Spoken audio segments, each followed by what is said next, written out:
Hello everybody, still working on that CJ5 Hardtop.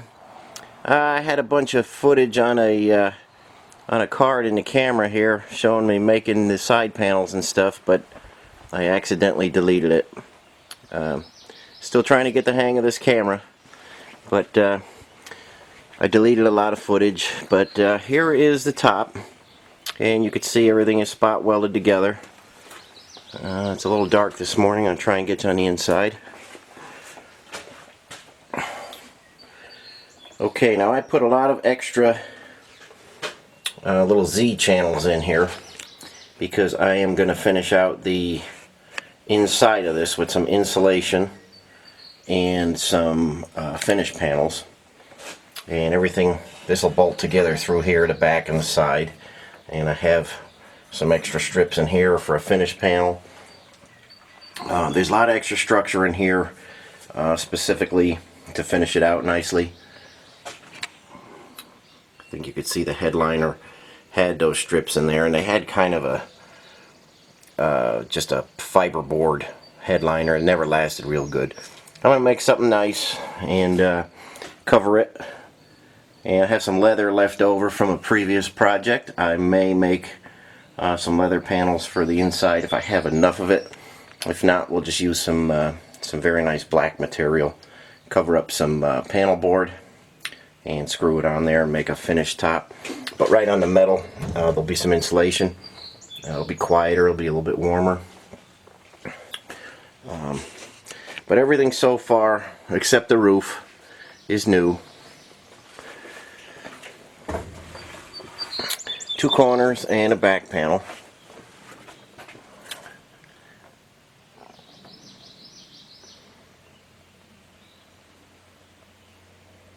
Okay, now I've got the doors sandblasted and taken apart, and I'm going to show you those in a second. Kind of tight in here. I had to move the Jeep down the other end of the shop, but hope you can get an idea what we got here. There's my fuel tank for driving it around, just strapped to the cowl there. But there's the top as it sits, and I'm going to take you over to the bench now and show you the doors and the progress I made on those. Okay, here's one of the door skins off of the door frame. And you can see we're missing a lot of metal in there.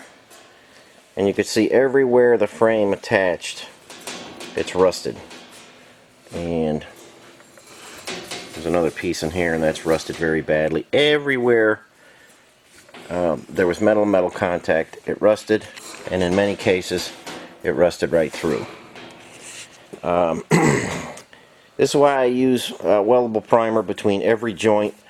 You don't want to get into a situation like this, and if you don't take the door apart, or you don't take panels apart when you're doing a restoration, it'll eventually creep through. That's why you see a lot of people, you know, they say, oh, the Jeep was restored a few years ago, but it's rusting through already. And this is one of the main reasons why. There was never any treatment on the panels, you know, the metal contact. Now they dip cars in a bath and it gets everywhere, but back in the day there was nothing. It was just metal on metal, and that immediately started rusting. Weldable primer is our best insurance against that, and it really does make a difference so you don't wind up with a panel that looks like that.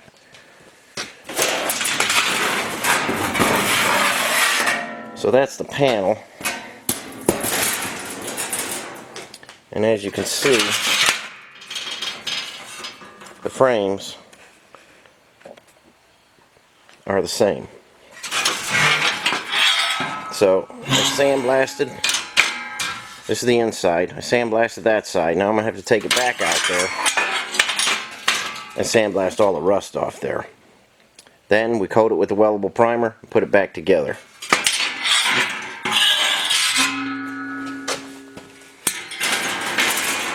So that's a door frame,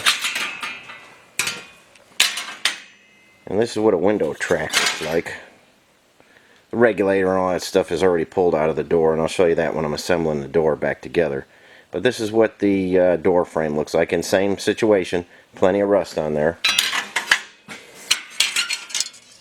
And this was just a finish detail at the bottom. When the glass rolled down, if you stuck your arm out the door, it would sit on this rolled up piece here. And they're completely rusted. They just hung this piece on the door, and then the space between the back of this and the glass was wide open. So if you were out in the snow or the rain, water would fall right down in the door and sit on the frame. There was no way for it to get out, and if it did, it would get on the body, and it'd be a mess. So that's why a lot of doors are in tough shape. So if you're doing a restoration and you want it to last a while, the only way to ensure no rust creep through is to take every seam apart like this, and make sure you go after the rust. So here's some more parts to the top. These are the door hinges. They're sandblasted and primed. Got a left and right. They're a little sticky. I gotta get those working good. These pieces attach to the windshield hinge right there and close off an area here for the door to close against. And I'll show you all this as it happens. These are the two little retainers that you take out when you need to get the glass out. This attaches to the regulator, and your glass gets stuck in there. And that's what moves up and down to make your window go up and down. But that's pretty much the door. And I drilled all the spot welds out, as you can see. There was about 85 spot welds in each door. And you've got to be patient. You know, it's really not worth patching a door like this. If you put a big patch down here, put a big patch over here, cut all this rust out, before you know it, the door would be all twisted up. You'd have a lot of filler in the door, trying to smooth it out. And when I can, I try and replace a full panel, so that I'm not, you know, slinging mud all over the place here and trying to smooth out a door, you know, that started twisting and warping from a lot of welding heat. So let me show you the new panels and show you how we're going to go about putting it together. Okay, what you're looking at here are my replacement door panels. There's a left and a right, and I still got some layout dye on them. I just gave them a quick rinse, but you can still see some of that layout dye, so I can get an accurate copy of what I need. We've got our door handle holes punched in. The window frame is punched in. There's one screw you see on the outside of the door, and that releases your window track so you can get the glass out. But that's a piece of 18 gauge steel as original. And the door skin here will spot weld to all that framework. Once I clean that up and treat it with some weldable primer, we can start spot welding it together. The window track goes on first, and then after that the door frame gets spot welded on. And like I say, everything will be sanded, weldable primer on both. We'll let it dry and spot weld it together, and that should make for a very nice door. And that's what's coming next. I will get busy on getting the frames cleaned up and get the doors together, and I'll show you how the glass goes in. We'll put some of that fuzzy window channel in there, we'll make that new, and I'm going to try and come up with a way to make a little belt seal here to keep the water out of the inside of the door. I think that'll make a big difference. I plan on this Jeep being out in the snow and stuff, so I don't want any snow and ice and water falling down the door and starting to sit in there and rust that out. So I'm going to come up with something for that. We'll get a piece of rubber somehow attached in there and try and make it clean and professional looking. I am making some progress on the fenders. I haven't had too much time to film that, but I'm making some progress on the fenders. I almost have one completed, and I'll show you that as that happens. And I have all the undercarriage for the snowblower sandblasted and in primer. And if it's bright enough in that building, I'll take a walk over there and show you now what that looks like. Okay guys, it's still pretty early morning here. I've got to do a lot of filming early in the morning before the day gets crazy. But here are those rails that hold the snowblower up.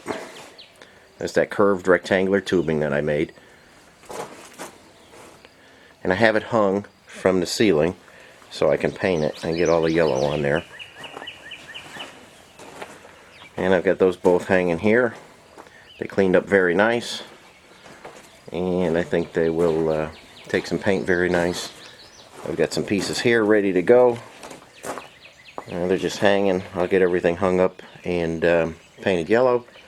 And then we can start putting that on next week. So that's what's happening. Making progress. I'm kind of working on everything at once, and I'm bringing the videos when I can as I have time. But I want to get this channel put under the vehicle. And you know, I've got this vehicle scattered over many buildings here. There's parts everywhere. I'm trying to get everything together. So these will go in, and all the snowblower parts will be bolted up under the vehicle. I'll continue on the fenders, and I will continue on the hardtop, and I will show you what I can as time allows. But CJ5 snowblower Jeep is coming along very good. And I have some more vehicles coming in. I've got some more 2As coming in. I've got a CJ5 coming in. And I've got some other things. And I know there's some guys interested in when I get more vehicles in. So be looking for a video on that. Or contact me ahead of time. If you're interested, I can get you information and pictures before it hits YouTube. So more stuff on the way. And as I get a chance, I will bring you some good video. Okay, that's it for today. Thanks for watching. If you liked the video, hit the like button, subscribe to the channel, tell a friend, pass the video around, trying to grow the channel like I always say. The kind of stuff I do I know has a limited audience, but always trying to grow the channel and make it worthwhile to make these videos. So do what you can to promote it, and I will catch you on the next video. Thanks again for watching.